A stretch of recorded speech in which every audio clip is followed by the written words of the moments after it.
आपने कभी सोचा है कि हमारे सोलर सिस्टम में सभी प्लैनेट्स सन के अराउंड रिवोल्यूशंस क्यों करते हैं? क्या रीज़न है कि सन की ग्रेविटी अर्थ से 28 टाइम्स गुना ज़्यादा होने के बावजूद भी सभी प्लैनेट्स सन में न गिरते हुए रिवॉल्व करते हैं?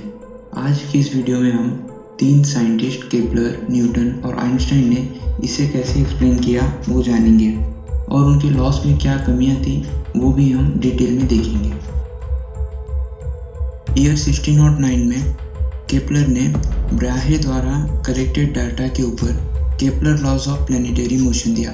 उन्होंने फर्स्ट लॉ में बताया कि सभी प्लैनेट्स सन के अराउंड एलिप्टिकल ऑर्बिट में मूव करते हैं और सन एक फोकस पे स्थित है, लेकिन उन्होंने इसका कुछ रीज़न नहीं बताया कि ऐसा क्यों होता है।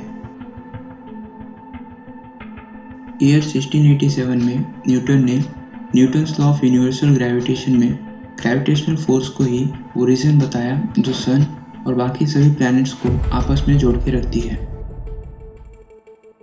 हम इसे इस एग्जाम्पल के थ्रू समझ सकते हैं। अगर हम किसी भी ऑब्जेक्ट को कुछ इनिशियल वेलोसिटी से थ्रो करते हैं तो वो ऑब्जेक्ट कुछ डिस्टेंस ट्रैवल करके वापस अर्थ सरफेस पे गिर जाता है। लेकिन अगर हम लॉन्चिंग वेलोसिटी को इंक्रीज करते रहें तो एक टाइम ऐसा आएगा जब वो ऑब्जेक्ट सरफेस पे न गिरते हुए अर्थ के रिवोल्यूशंस करने लगेगा। इस तरह प्लैनेट और सन के बीच में ग्रेविटेशनल फोर्स ही वो रीज़न है जो इन्हें जोड़ के रखती है और टेंजेंशियल वेलोसिटी के चलते प्लैनेट्स सन में बिना गिरे रिवोल्यूशंस करते हैं। न्यूटन ने लॉन्चिंग वेलोसिटी के ऊपर ये भी बताया कि ऑब्जेक्ट किस पाथ को फॉलो करेगा।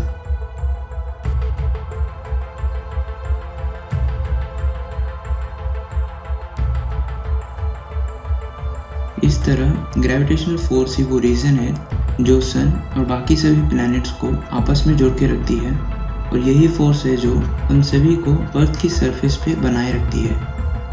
न्यूटन ने अपने फॉर्मूले की मदद से सभी प्लैनेट्स किस पाथ को फॉलो करेंगे ये भी प्रेडिक्ट किया था और ये इसेंट्रिसिटी वैल्यू पे डिपेंड करता है। मेर्क्यूरी के ऑर्बिट्स हर एक रिवोल्यूशन के बाद कुछ डेविएशंस दिखाते थे। न्यूटन को इन डेविएशंस का कुछ वैलिड रीज़न पता नहीं था कि ऐसा क्यों होता है। ईयर 1915 में आइंस्टाइन ने जनरल थियरी ऑफ रिलेटिविटी में ग्रेविटी को एक फोर्स नहीं बल्कि स्पेस टाइम कर्वेचर के थ्रू एक्सप्लेन किया।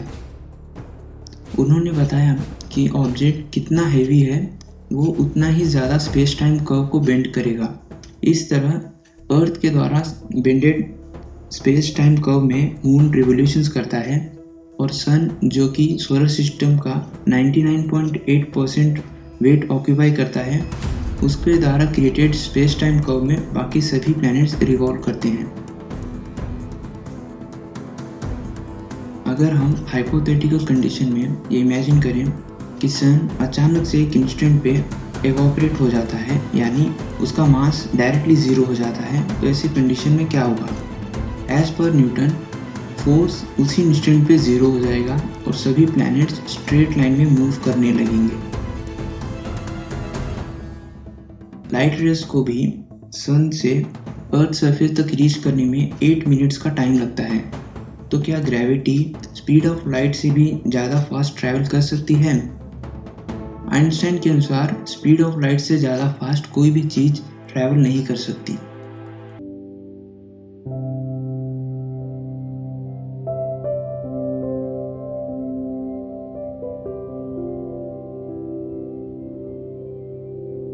अचानक से गायब हो जाए तो वो एक ग्रेविटेशनल रिपल जनरेट करेगा और जब वो रिपल अर्थ से कांटेक्ट में आएगा तभी अर्थ स्ट्रेट लाइन में मूव करने लगेगी और यह ग्रेविटेशनल रिपल का स्पीड ऑफ लाइट के इतना ही होगा।